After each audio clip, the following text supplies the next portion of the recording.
Hello, welcome to another episode of RestorationCast. Tonight we're going to be talking about Mount Carmel. Going up Mount Carmel. They got any mountains in Honduras? Yes, they do. And How about Panama? I believe they do have them in Panama as well. Matter of fact, I was looking at an elevation map. Elevation. But this is kind of a weird thing for Odd somebody facts to just, from my boy. to just be looking at, but I saw this elevation map and I thought it was kind of cool. Yeah. So I was looking at this elevation map of, it would have been all of North America. All right. And basically what you kind of see is like the western half of the United States is pretty mountainous. Right? Pretty mountainous. I mean, if you live in the U.S., you kind of, that's a kind of a given, From the Rockies west. Yeah, so, all of that is pretty, elevated. Okay. Where we live is not. No elevation. It's just flat. Although we've kind of got the Ozarks. We do live in the on Ozarks. side. No, we don't. We live in Curly's Ridge. That's not the Ozarks. Yes, we've got the ridge, which... Little odd anomaly if you look at it, but go ahead. Yeah. I was actually looking at that, and where we are, it's like, there's just this one, like, It's slightly crazy. more elevated than the rest. Yeah. But yeah, so... But going through Central America, this is where I was going with this. I wondered where we were going. Going through Central America, it's all just mountains, basically. Oh, yeah? And so, point being, yes, there are mountains in Panama. Back to my point. I was trying to set up the young man for the fact that he will be traveling this Friday to Panama. And then later this summer, God willing, he's going to be going to Honduras and maybe even Guatemala. Yep. And I was thinking that he might ought to give us a heads up on what's going to happen next week about this time. Yeah, so we actually talked about this last week. Yes, we did. We'll talk about it again. People forget, son. That's true. So next week, what we're going to be doing is we're not going to do a live broadcast. Right? We're going to record ahead of time our discussion of, it's Babylon next week. Babylon. We're going to record our discussion of Babylon. We will post it whenever you post it. Because I post things. I'll probably try to post it a little. Anyhow, it should be up by the time we hit 7 o'clock Central Time next week at this time. It should be up ready for you to click and say, oh, look at there. And you'll say, man, they are live. And I'll say, no, we're not. This is all faked. Yeah, exactly. So same time, same channel. Same station. It's not going to be live. Just not going to be live. It's going to be a rerun, except not because it'll be all new material. That's right, because you don't rerun old material. It would or be new a lot. material. It would have been a lot easier if we had done a rerun instead. Yeah, we could have. But we're not lazy people around here. No, apparently we're not. We are not. Yes, we do things the hard way. That young man there, he is constantly on the move. Yeah. All right, so talking about Mount Carmel. Let's just jump right to the top of the mountain. Other than the fact that it's, mountainous. Mountainous, elevated. Which will come up. Will it? Yes. Okay. Because geography. Geography. But before we get into that, we use the questions for our SBS students. So if you are one of our SBS students, then do whatever you do.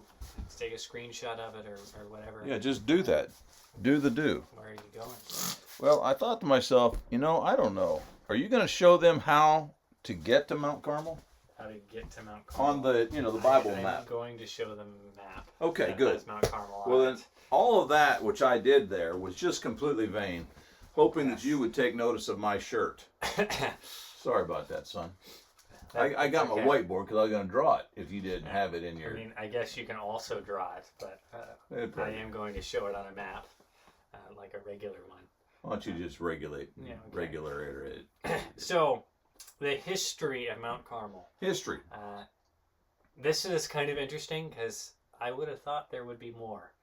Not a lot, huh? There's not a lot. So, here we've got the entire history of cool. Mount Carmel, which is, number one, Elijah confronts the 450 prophets of Baal on Mount Carmel.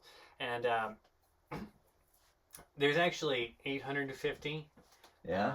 Which you typically don't think of it, but it says verse right before like the confrontation actually starts that Ahab called the 450 prophets of Baal and 400 prophets of Asherah. So there's actually 850 other prophets there besides Elijah, but he really focuses in on the prophets of Baal, which is why we talk about them more, I assume. But yeah, so there's actually. Do they get whooped too? Do all of them? I don't know actually. Because it only mentions the prophets of Baal. Yeah, I'm pretty sure the one verse mentions, we got 450 prophets of Baal, 400 prophets of Asherah, and then the prophets of Asherah never mentioned again. So I don't know what that means or why that's in there. Why did you mention them and then not bring them up again? But at the same time, there's the little factoid for you. Is that really Mount Carmel? Because yes. I think I've seen James Bond go up in there one time in a boat or something. I mean, that's a cool cave. Yeah, it's a water cave. So at the base of Mount Carmel. It's right there off the Mediterranean. There's actually a lot of caves in Mount Carmel, and so. Elisha, the second history point. Elisha kind of makes Mount Carmel like his home base. You can kind of see this in the story of the Shunammite woman, right? Her son dies, and so she goes to find Elisha, basically to bring him back to life, and he does, but the place she finds him is Mount Carmel, which seems to indicate that this is his home base.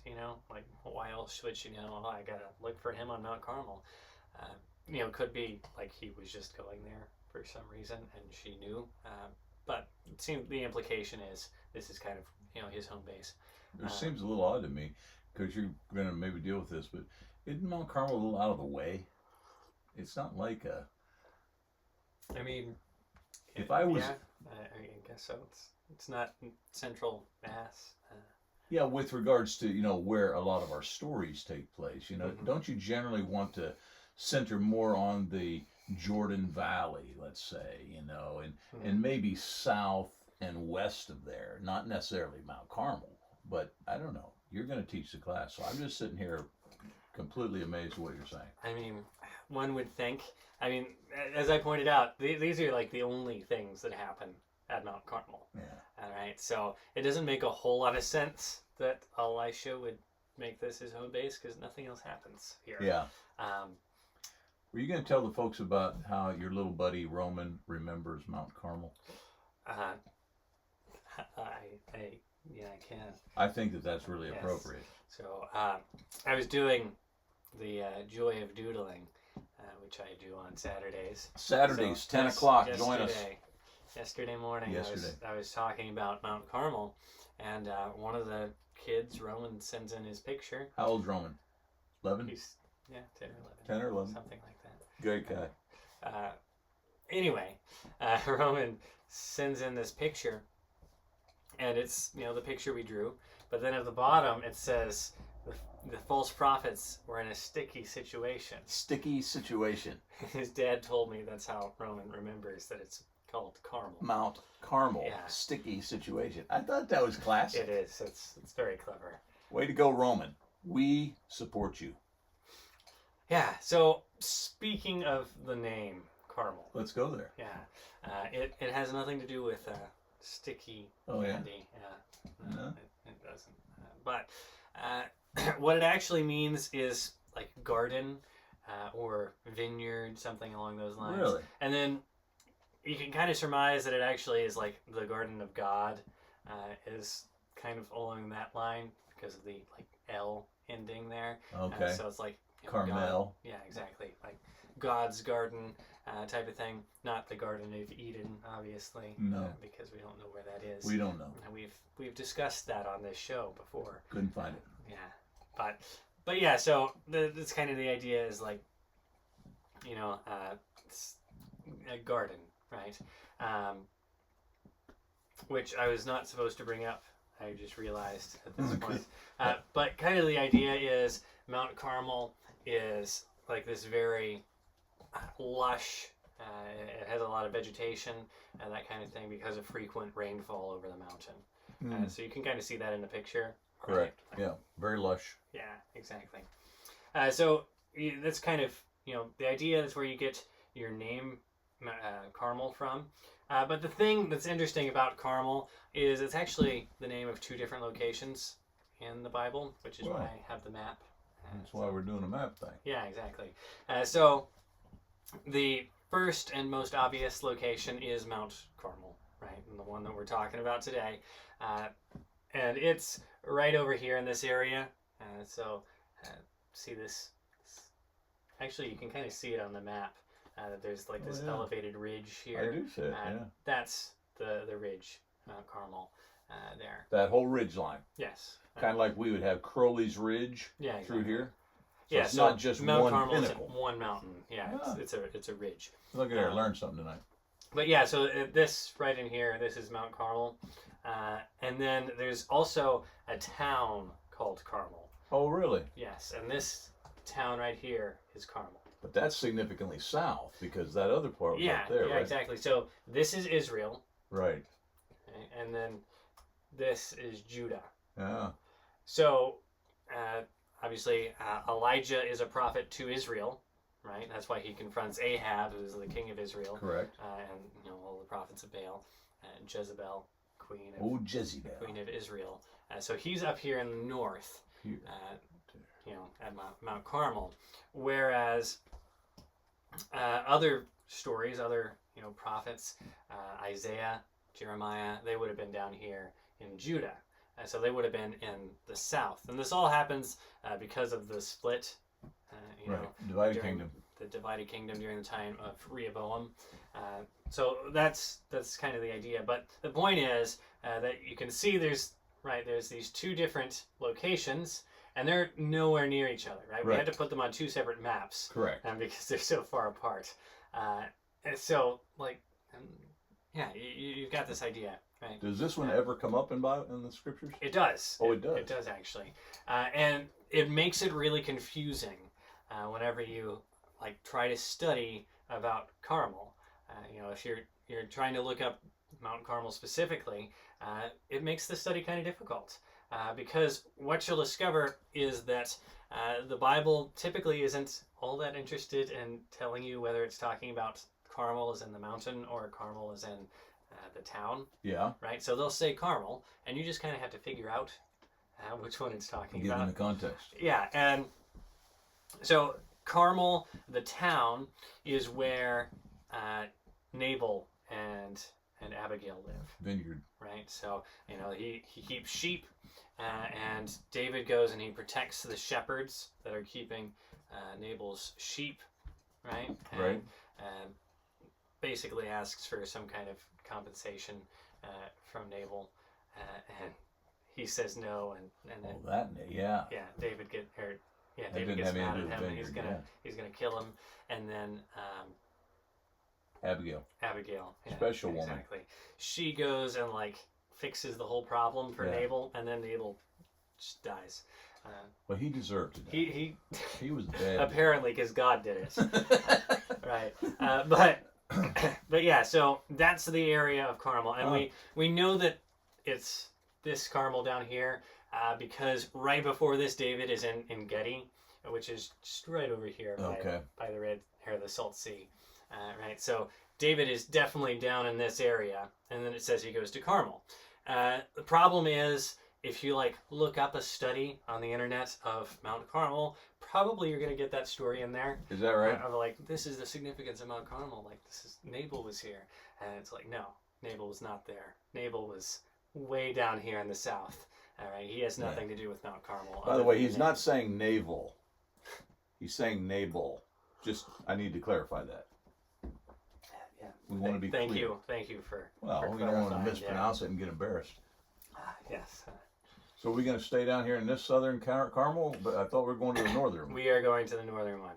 I wanted to mention, are you going back up there on the map or not now? I can. You did something yesterday I thought was really kind of clever. in your joy of doodling, and you were saying, okay, you want to find Mount Carmel, go to the bottom of the Sea of Galilee and over to the Mediterranean. There's, that kind of stuff really helps me. I've often said that about Nazareth as well.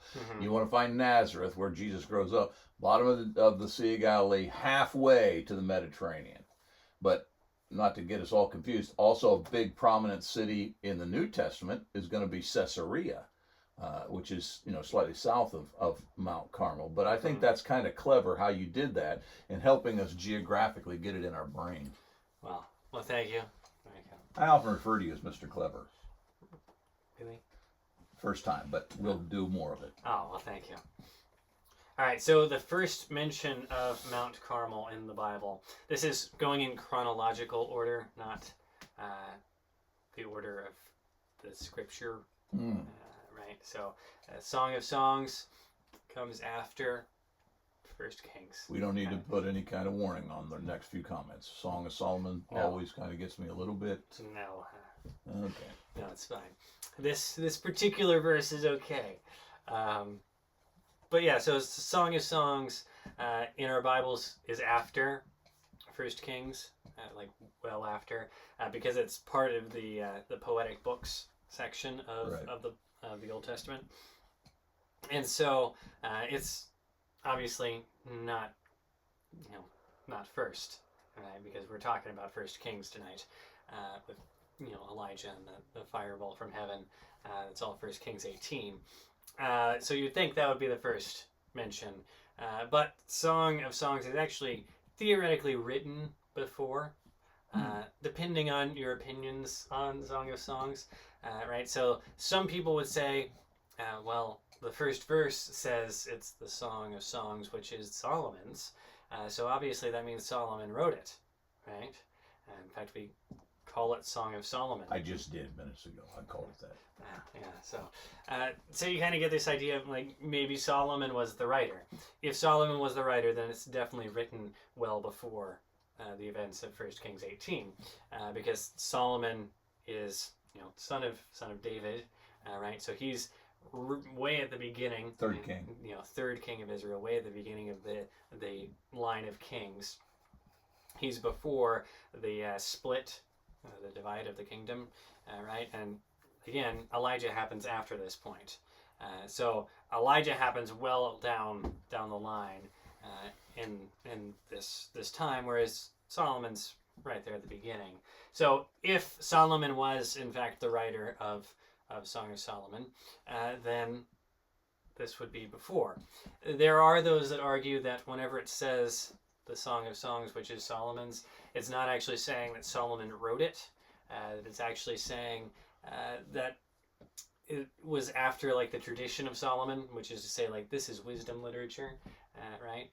So they would say the same thing about Proverbs and Ecclesiastes, that is this actually written by Solomon, or is the point like Solomon was a very wise person and we're trying to imitate that wisdom through this writing, right? And so you kind of had both of those arguments, but anyway, so chronologically this is maybe before, and so I put it as the first mention. I think it's okay.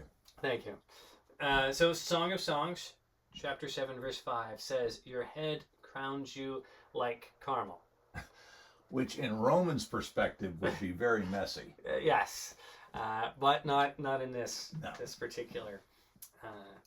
It says, "Crowns you like Carmel, your flowing locks are like purple, a king is held captive in the tresses."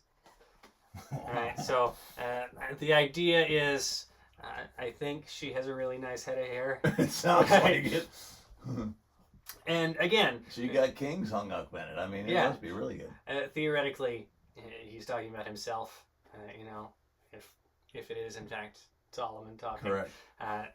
And so, again, we talked about the idea that Carmel is like the garden of God, right? The idea is that the vegetation here is so lush, it's so good, that it's basically he's complimenting her by comparing her to this this vegetation here. Interestingly, Elijah chooses this spot, right? this very lush area, to call fire from heaven. Obviously, that's the big one. But it's happening in this story of like a drought.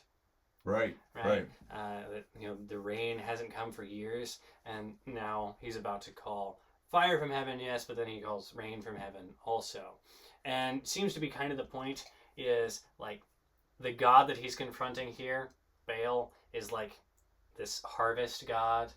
Like he's the god that should be sending down rain to keep the vegetation lush on Mount Carmel. And so Elijah actually goes to this place that's famous for like how green the grass is and all of those different things during a time whenever it would all be dead, right? And then he calls to God to make it come back to life, essentially. And that's kind of what the last mention of Carmel has to do with as well. So Isaiah chapter 35, verse 2 says, "It shall blossom abundantly." This is talking about the wilderness, by the way. It says, "It shall blossom abundantly and rejoice with joy and singing. The glory of Lebanon shall be given to it, the majesty of Carmel and Sharon. They shall see the glory of the Lord, the majesty of our God." So this is basically talking about how God is going to restore the children of Israel, the people after exile, right? They're going to come out and he's going to restore them to their place. And the image he uses is of like the desert turning into this place that's, as overgrown essentially as Mount Carmel is. That's, it's going to blossom. It's going to have all of these different plants in it. So it's kind of the same idea of what Elijah's doing, right? He goes to this location that's dead, and he sees God is going to bring this back to life because of the rain. Cool, really, and great picture illustrating it. The whole idea of Carmel becoming kind of a we talk about bywords, something that is used in a nasty way to describe nastiness. This would be just the opposite of that. It becomes, what's the opposite of byword? I don't know. Tri-word, uno word, whatever it is. It's that idea of it. This is just kind of a like you say, a description comparison to something that's really good. Really, like you and I might drop the idea of it's as good as a Garden of Eden. They would have dropped the idea, evidently, this Carmel idea. Good stuff. Yeah, and again, it's like everything I've mentioned here is basically everything that, like, the only times Carmel is brought up, other than, again, the town of Carmel, which is admittedly, I think, a little bit more famous. Not more famous. Mount Carmel is definitely more famous, but it's brought up more times in Scripture. But it kind of makes it difficult to like parse out which ones, I can see what's that. talking about which. Because, again, both of these passages, they mention Carmel, right? But they don't say Mount Carmel. So, but because it's Isaiah, we're going to go with the northern one rather than the southern one. Except not really. Not really. Because Isaiah's in the south. Yeah, well, that's why you went with the southern one. But yeah, the idea seems to be like this mountain that gets a lot of rain. What was the first one you did? The first one was Song of Solomon. He would know regardless. So maybe neither of these passages actually apply, right? But the southern one, the city is not going to be. I assume it's not pretty. I don't know. It's down there by the Dead Sea area. It can't. I wouldn't think so. But then at the same time, it's named Garden of God, right? That's a good point. It's obviously a good grazing land, right? Because that's a good point. Nabal has all of his sheep grazing there. So let's just scrap my commentary on that, and you just go ahead and teach. I think you're doing an excellent job. Well, thanks. So anyway, this might not even be referring to the Carmel we're talking about, but it's referring to a Carmel. So I'm gonna leave it alone now. So 1 Kings chapter 18. The theme seems to be that God is there even when we can't see him. Ouch. Right? So basically the first thing that happens is Elijah goes and he basically says to the people that he alone is the prophet of God, right? It's just him against these 450 prophets of Baal, these 400 prophets of Asherah. And you kind of say, where is God in this? Yeah. Right? Well, he's certainly saying that. No, yeah, definitely. And also, I think the people that this was written to would be saying the same thing. Not necessarily about Elijah, but this would have been written, during kind of like the post-exile era, right? And so the idea would be like God's kind of moving, but then this is like the period of silence almost. We're about to get to that moment, and like God is moving, and yet he's not moving in the same way that he has in the past, right? He's not like doing these big miraculous things. Rather, he's doing like much smaller things, and like we built the temple, but we're not really sure if God has actually come back and indwelled the temple. All of these questions are like rising up, and that's assuming that this is actually written in that time, right? Because dating scripture is really difficult. And so, like, maybe it's written then, whenever things are, like, kind of going good. But then maybe it's also written, like, during the exile itself, whenever, like, things are going really bad for everybody, and they're, like, waiting for God to come and take them out of exile, right? So it's written sometime in that area. We know because it ends with them going into exile, right? But it's written during this time of questioning. Is God actually there or not? Is he still for us? Is he going to help us? And so the people that read this book find themselves in actually a very similar situation to the one that Elijah found himself in. And so the question that essentially we pose from this passage is, are we the kinds of people that are going to hesitate, to shrink back, or are we the kinds of people that are going to have faith? That's from Hebrews chapter 10. And so as we begin, I want to look at this word here, which is Pesach, or something like that. It's Hebrew. I don't really study Hebrew. You're not a Hebrew dude. I'm not either. But, barely a Greek dude. I know a little Greek. He runs a restaurant downtown. You've heard that. Go ahead. Embarrassing myself. Yeah. There is a Greek place in town, kind of. That's my point. But it's run by a bunch of Southern American people. But yeah, so looking at this word, Pesach, means to limp, or pass over, or dance, or hesitate.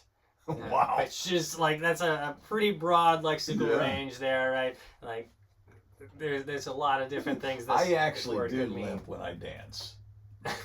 But I never really thought of them as being part of the same good process. Yeah, not really. But what we're going to see is this word comes up twice in this passage. And it's kind of interesting whenever it comes up, because, well, you'll see. Okay. All right, so 1 Kings 18, verse 21. All right, got to go there. It says, and Elijah came near to all the people and said, how long will you go limping?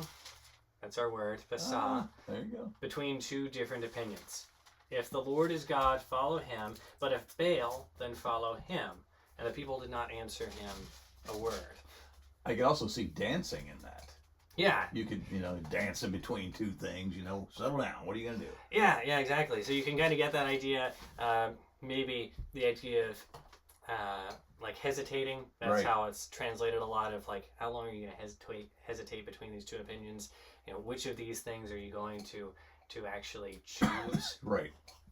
And so we kind of get the idea that the people are the kinds of people that shrink back, right? Right. Again, that's Hebrews chapter 10 that says that phrase. We are not of those that shrink back and are destroyed, but rather we're those who have faith, right? So we kind of get this idea of these are the kinds of people that shrink back. Okay. Right? These kinds of people that are dancing between two opinions. And then We'd almost say straddle the fence. yeah, exactly. And then the next thing it says, 1 Kings 18:26, it says he's challenged the prophets of Baal, right? And they get together and they're like doing the thing, right? Doing the thing. they're going out and they're sacrificing this sacrifice to Baal. And so it's describing the process. It says they took the bull that was given them and they prepared it. And they called upon the name of Baal from morning until noon, saying, "O Baal, answer us." But there was no voice, and no one answered. And they limped, basa, right, or danced around the altar that they had made. Almost like a living illustration of the way the people are acting. Yeah, exactly. Wow, that's powerful. So basically, it's drawing this connection between the prophets of Baal and these people, right? The people of God here. And it's essentially saying that because these people can't make a decision, they've already chosen wrong. Yeah. Right? Yeah. Clearly, these prophets of Baal have made a choice, right? They have decided they are going to follow Baal, but because the people can't decide, am I going to follow Baal or am I going to follow God? Because they can't make a decision, they've already chosen wrong. Wow, it's almost like Revelation 3 with Laodicea and lukewarm. Yeah, exactly. There's this quote. If any of you guys have seen the third Star Wars movie, I have. The third from the prequel, not the third from the Don't original. do that. That always gets me messed up. I don't know. Revenge of the Sith, the one where Anakin goes and kills everybody. Yes, I've seen that. You know that one. I have. Spoiler alert for Spoiler. The movie that came out in the early 2000s. And they had that in First Kings? No. Oh. So there's this quote from the movie, right? Anakin is about to confront Obi-Wan. Yeah. Right, and they're about to have their big battle on Mustafar. They're gonna fight in the lava. You remember Mustafar? Yes. You guys are good. I can't even remember my wife's name sometimes. Go ahead, Mustafar. And Anakin says to Obi-Wan, "If you're not with me, then you're my enemy."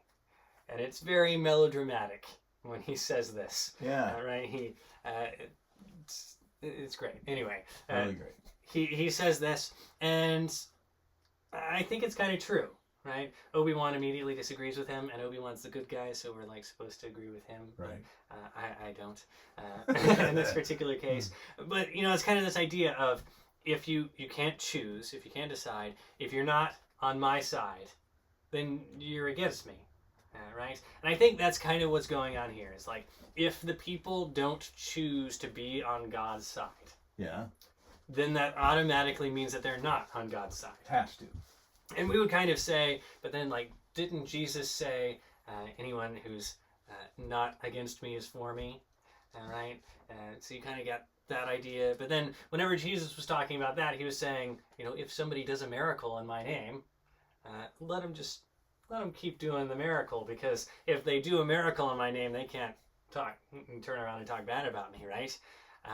So I think the idea still holds, right? Jesus isn't actually saying, literally, the enemy of my enemy is my friend. Yeah. That's not his point. Yeah. His point is rather, if somebody is doing a good thing, regardless of their motives, let them keep doing the good thing, right? And anyway, so you've got this idea of shrinking back, right? Shrinking back means you can't make this decision between good and evil, essentially. You can't decide whether you're going to follow God or you're going to follow the world. Pesach. Yeah, exactly. You go limping between these two options. And essentially, Elijah is asking the children of Israel here this question of how long are you going to go limping between two opinions? But he's also asking, the future children of Israel. Sure. All right. How long are you going to go limping between two opinions? And he's asking us, how long are we going to limp between two opinions? Yeah. Are we going to choose to follow God, or are we going to choose to follow, the things that we want to follow? And so, yeah. It's not unlike the New Testament concept of, when you pray, don't pray like a wave that's in and out. it James who says that? Mm-hmm. And you know how that we need to be certain. It's also not unlike what Joshua will say many years prior when he, you know, that famous passage, as for me and my house will choose the Lord. That is the climactic statement right after he says, what are you guys doing? Are you gonna get on board here and choose God, or you're not? Stop waffling between two things. You know, as for me and my house, we done made up our decision. Yeah. And so that Pasach. Yeah, exactly. So God is calling us to make a decision. Get off the fence. And, you know, specifically, he's calling us to choose him, right? He's, you know, we get the Laodicea thing. And what that's saying isn't like, you know, he says, I'd rather you're either hot or cold. He's not saying, like, I would rather you were either on fire for me or you just didn't like me at all. Yeah. You know, that's not his point. His point is, I want you to be extraordinary. Yeah. Right? Whether you are, you know, hot or cold, regardless, I don't care. What I care is that you are extraordinary in how much you love me. Right? And these folks were not. Yeah, they're not. And so he essentially says, you can't ride the fence, right? You have to make a decision, and there is a decision that is right. Right? Yeah. Like, you know, he says, if you don't make a decision, that's making the wrong decision. But making the wrong decision is also making the wrong decision, right? So you get this idea of, like, he wants us to choose him. Yeah. And I think the way that we test ourselves in that, you know, we decide whether am I the type that shrinks back? Am I riding the fence and limping between two opinions? The way that we do that, I think, is we have to, like, check our motives, first of all. Okay. You know, we have to be the kinds of people that ask ourselves, what is it that I dream about? You know, what do I want out of life? What do I talk most about? Yeah. Right? You know, those kinds of things. We ask ourselves those kinds of questions to reveal within ourselves, you know, what kind of person am I? Do I go limping between two opinions constantly, or have I chosen Jesus? And another thing we can do is, I think, you know, we ought to ask the people that are closest to us. That's good. Right? Ask them, what do they think we really care about? And chances are, if we care more about something other than Jesus, right, they're going to notice that. And they're going to pick up on the fact that we care about our job most, or you know, about money, or I don't know, school. Let me give because I think that there's a classic illustration upon us right here. We just talked about Gabriel going to Panama, and I'll use your cohorts, those that are going with you, rather than you, so that I'm not a father bragging on his son. But I'm thinking to myself, Panama, wow, that's cool. It's spring break. These guys have worked hard. They have really put in a lot of study. This is when a lot of young people are, you know, Miami. We're going to the beach. We're going to lay in the sun. We're not going to think about instructors. We're not going to think. And then there are a handful who say to themselves, you know what, but my passion is ministry. If I really want to feel validated in life, I want to be in ministry. I'm not going to waffle between two. I'm not going to try to keep one foot in the world and one foot. I just want to get after the work of God. And so you and your cohorts will go down there to Panama doing missionary work while others go to the beach. Now, again, I know that's me bragging on you, but I think that that's a really good point to be made, and it's one that I think that the audience ought to be hearing. You know, what do you dream about? What really keeps you up at night thinking, I want, you know, where's your initiative? What is it you really want to get done? What's in your bucket list? That kind of thing. And if you look at that and it's not really dominated by God, you're probably part of the Pasach. I'm done with my bride fest. It's your turn. So let's make it not all about me. Okay. There is actually another guy that goes to a different school than I do, and he has a different spring break time.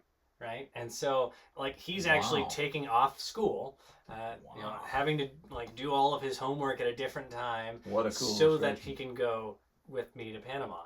Right, and so, you know, we kind of get this idea of, like, where are your motives? And people can tell whether or not your motives are in the right place. So ask them. You know, if you can't tell whether or not you have good motives, if you know you can't tell whether or not you're riding the fence, ask somebody who knows you well, and they will know whether or not you are this kind of person.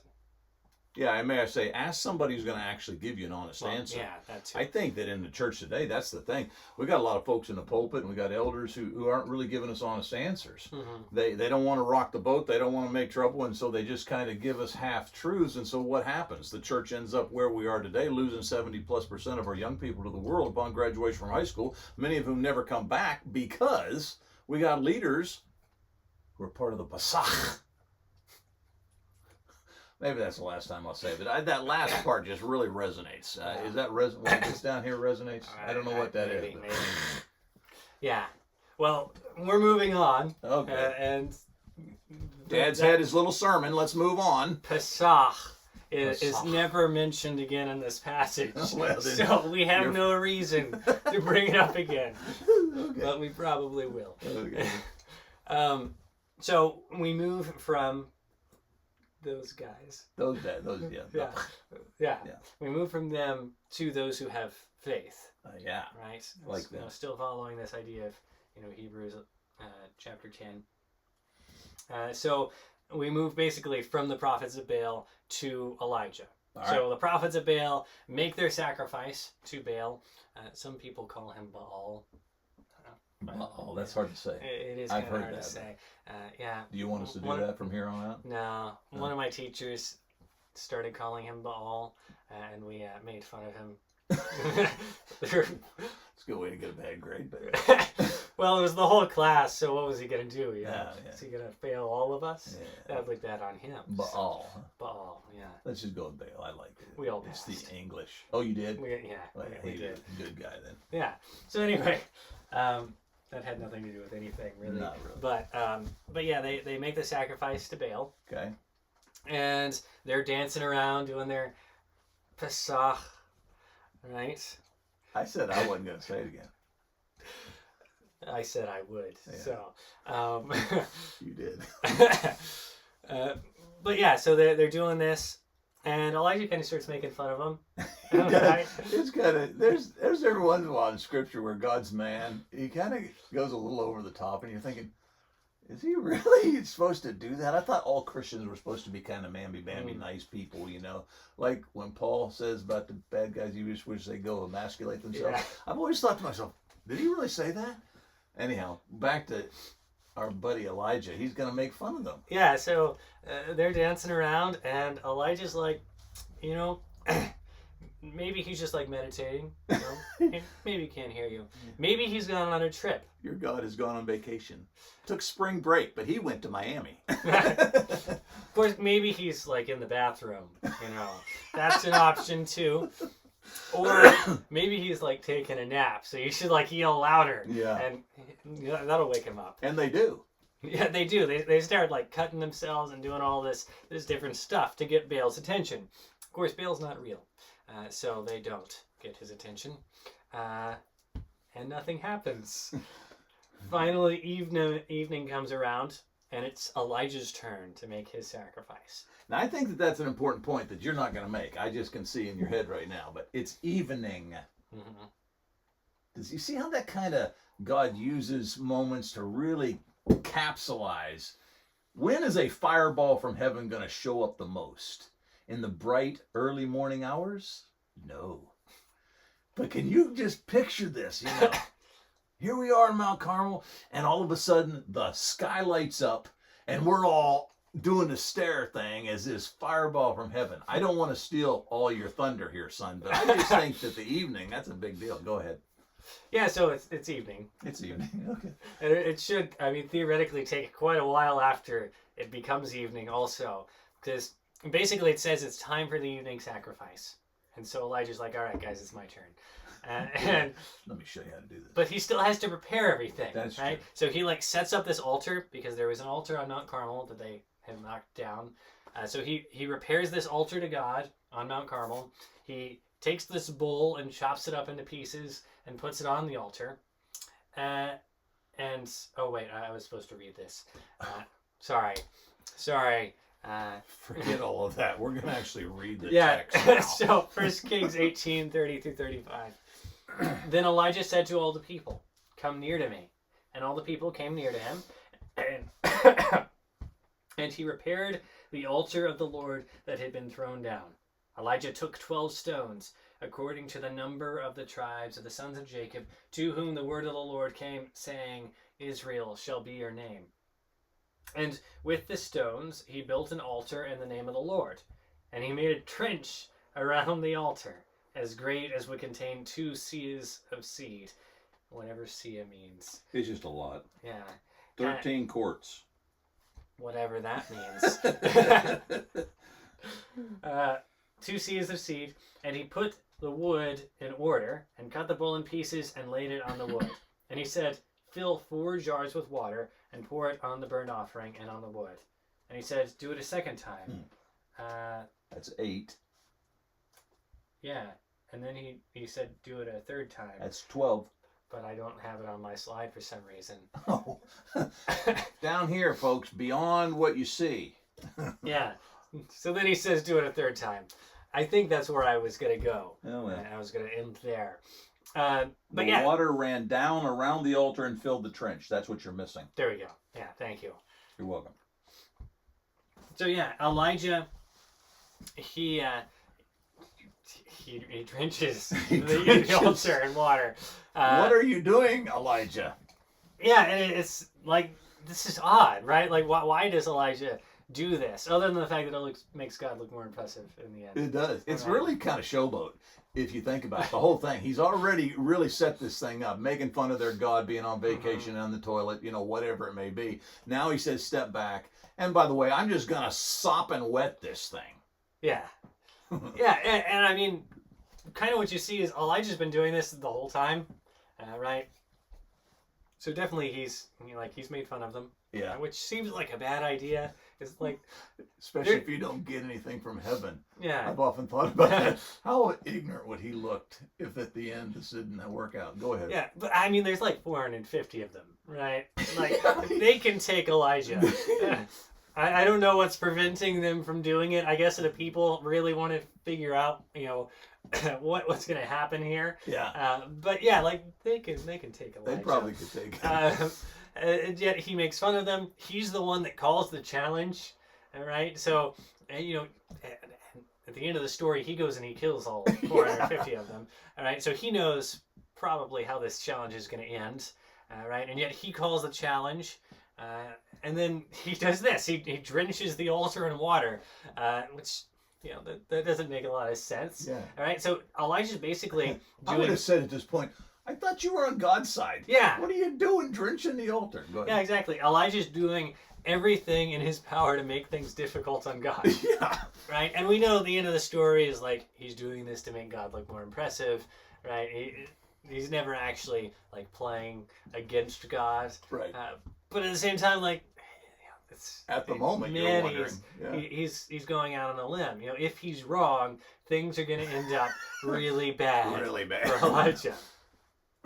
And so we come to this part, okay. and we basically see Elijah is not the type of person that shrinks back, Yeah.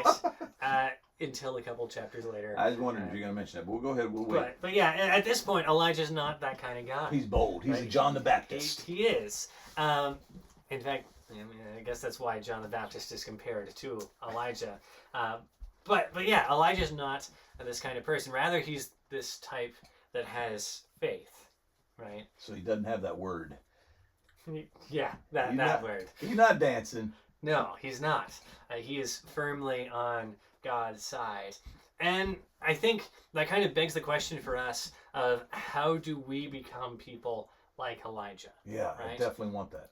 So we've talked about how you can tell whether or not you're already like Elijah. Right. Right? So, you check your own motives, right? You ask people to tell you whether or not you are.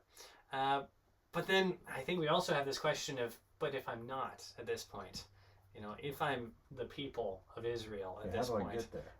How do I develop that? Because, we don't want to stay there, no. right?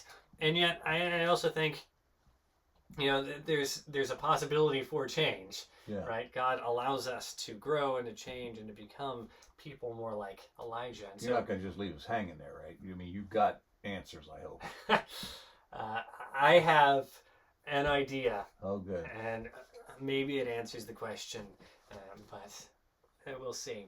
I think the answer to the question is we look back on what has happened in our lives, right? So we read this story of Elijah, and kind of what I notice is that this, again, is written to people that are kind of wondering, where is God in my life, right? They are looking for this level of faith. And the way that they get that faith is by reading the story of Elijah and his great faith. Good point. Right? And so, number one, I think, we look at the Bible, right? We see that there are people of faith. As a matter of fact, the passage we've been talking about, right? Hebrews 11? Hebrews, actually, the end of Hebrews 10. But, You're right. but yeah, I'm sorry. The end of Hebrews 10 is the last verse of Hebrews 10, actually. Right, going into Hebrews 11. The last verse of Hebrews 10, it says, we're not of those that shrink back, but rather of those that have faith. And then he goes and he demonstrates what that faith looks like. The idea is, we want to motivate and create this faith within ourselves. And the way that we do that is we look at the past. We look at these heroes of faith and we say, I want to imitate those people. I can do that. Right? And then I think also we look at our own lives, right? We look at problems that God has solved in our lives. This morning during our home church, I guess it's this afternoon, but during our home church, I talked about this study that I had read. If you get on Google and you look up how many of our worries actually come true, this will come up. But the idea is, again, how many of our worries come true, right? We worry about things, but how much of that actually pans out, right? And according to the article, 91% of the things that we worry about never happen. Yeah. Right? Wow. And I think that's because of God, right? In Matthew chapter 6, Jesus will say, don't worry. And the reason he says don't worry is because God's going to take care of you, right? Right? He takes care of the birds. He takes care of the grass. And aren't you much more valuable than both of those things? And so he's going to take care of you. So don't worry. Right? And so if 91% of the things that we worry about never actually happen, I think that's proof that God is there. Yeah. Right? God is taking care of his people. That's and good. So I think, part of how we develop this faith is we make a list of all the ways that God has blessed us, right? We make a list of the things that we have worried about in the past that God has fixed. Or maybe you make a list of all the things that you're worried about right now, right? And then you wait. Wow. And you see, did any of this actually come true? Yeah. Probably not. Like 91% of it shouldn't come true. And whenever you see that, you see, these things that I worried about, they actually didn't happen. God fixed this for me, right? You see those things and it builds your faith.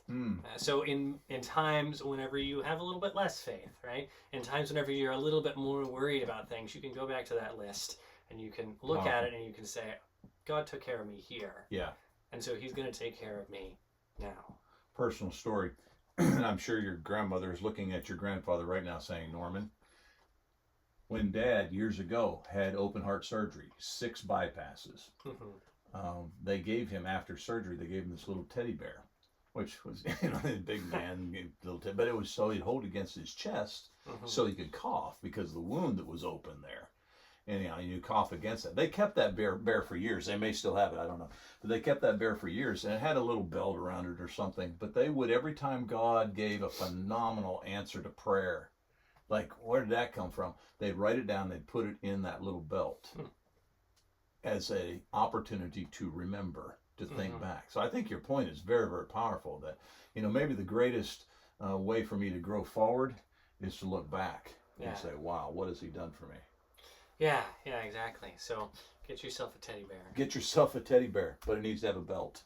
I don't know. It may have been a vest. You can do whatever you want. You just got to be able to store it in a pocket. Maybe a pocket. That would work. Yeah. But so coming to the end of the story. Okay. Right, we got to cover the last part. Definitely. We've been leading up to it this whole time. We have. So 1 Kings 18, verses 36 through 40. And at the time of the offering of the oblation, whatever that means. That's a great word. Elijah the prophet came near and said, O Lord, God of Abraham, Isaac, and Israel, let it be known this day that you are God in Israel, and that I am your servant, and that I have done all these things at your word. Answer me, O Lord, answer me, that this people may know that you, O Lord, are God. Oh, that's great prayer. And that you have turned their hearts back. Oops, I got the amen a little early. Then the fire of the Lord fell and consumed the burnt offering, and the wood, and the stones, and the dust, and licked up the water that was in the trench. And when all the people saw it, they fell on their faces and said, The Lord, He is God. I think so. The Lord, He is God. We get the point. Yeah, and whenever it says the Lord here, right, that's all caps, right? You know, so it's not just saying like the Lord is God. Like they're actually using God's name. They're saying, you know, not Baal. Baal actually means Lord, by the way. And so they're saying, you know, not Baal, but Yahweh. Jehovah. He is God. The God of Israel. Right, and so they've proven that. God has proven it, that He is, in fact, God. And I think the reason, partially, is because Baal is this God that's supposed to be in charge of bringing the rain. Yeah. Right? He's supposed to fix this drought that they have, and He doesn't. Right. And so God proves that He is the one and only God, and then He fixes the rain. Yes. Right? I think this whole story is just so Baal doesn't get credit for bringing the rain, right? But basically what this shows us is that there are moments in our lives, right, whenever we can't see God. Mm-hmm. There are moments whenever, you know, we're surrounded by 450 prophets of Baal, when it hasn't rained for, 3 years? Something along those lines. I think it's about that. You know, there are moments whenever our lives are really difficult, and we say, "Is God there? You know, is He helping me? Yeah. Is God still powerful enough to help me with this problem?" You almost do the Job thing. Yeah. You know, you're getting bad advice from your wife. You're getting bad advice from your friends. You're getting bad advice from the world. Everybody's making fun of me. It seems like everything's going against me. God, where are you? I've been there. I have stood in the darkness and I've looked up into the heavens and I said, God, I don't get it. I'm down here trying to do my best and just speak the truth. And where are you, God? Yeah. And you know the thing that's odd? I don't know if it's odd, but I got no fireball from heaven. But I got answers as they came later in the process. That night, I remember standing on the front porch looking up and just like devastated. God, what in the world? And I got no answer that night. But I think even some of that's part of the process. Even then I was doing the word that I'm not going to say, because, you know, if I think I know God's going to do something. And I really felt that He would, but I felt so lost and without it that particular. I felt like the guys in the boat while Jesus is downstairs taking a nap, and I'm the guy running down. Lord, do you not understand? Have you not heard the wind? Yeah. You know that water that's on your face? That's because it's coming over the edge of the boat. We're about to go down, you know? I was that guy. I've been that guy. And I suspect many of the folks that are watching have been that. But we have got to not be that word. We got to, God, even when I can't see you, you're there. Yeah. Yeah, exactly. And so Elijah in this moment is not that guy, right? In this moment. He becomes that guy. But in this moment, he's not that guy. He calls on God, and God immediately answers him. But the people that are reading this story, they are, right? Yeah. They're reading this story, and like God is kind of moving, but then like not as much as we would like Him to, right? Yeah. You know, we would like it if God would just like come in and like, you know, there would be like this cloud over the temple, right? Like it was in the past. We would like it if God did things like He used to do them. Yeah. And He's not doing them that way. And yet, even in that moment, the book of 1 Kings, the story of Elijah on Mount Carmel, teaches them that God is there. Yes. God is still God. He is just as powerful as he has always been, even whenever we don't see it. Yeah. Boy, that's good stuff, man. That's deep. And very encouraging. All right, so that's the story of Elijah on Mount Carmel. Here are the questions again for our SBS students. Next week, I will be out of town, and so... Be out of town. You'll be out of country. Out of hemisphere. Yeah, I will be... No, it's the same hemisphere. Same hemisphere. Forget that last part, but he's going like, it's a long way away. Yeah, so I will be out of the country, and so we're going to record and hopefully post it around the same time as this. And then the week after that, I'm going to be preaching at a congregation in Jonesboro, so next town over. Part of his preaching I will assignment. actually be out of town that time. Out of town that time. Yeah, so because of that, we're going to have 2 recordings back to back. Well, we'll be here, God willing. What is next week? What are we doing? We're talking about Babylon. Oh, you said that, by the rivers of Babylon. Yeah, exactly. So we're going to talk about the exile, the children of Israel going off into Babylonian captivity. And so that should be... Actually, we're going to talk about Daniel, but he's in captivity, so... I did know that. Yeah. Anyway, so that's what we're going to talk about next week. And so I hope that you guys will see me then. I can't see any of you, but... We're glad to have you, though, even Yeah. though we can't see you. It's kind of like God. It's true. I can't see God all the time, but I know He's there. Exactly. Nice tie-in to the lesson. All right. Anyway, talk to you next week. Goodbye.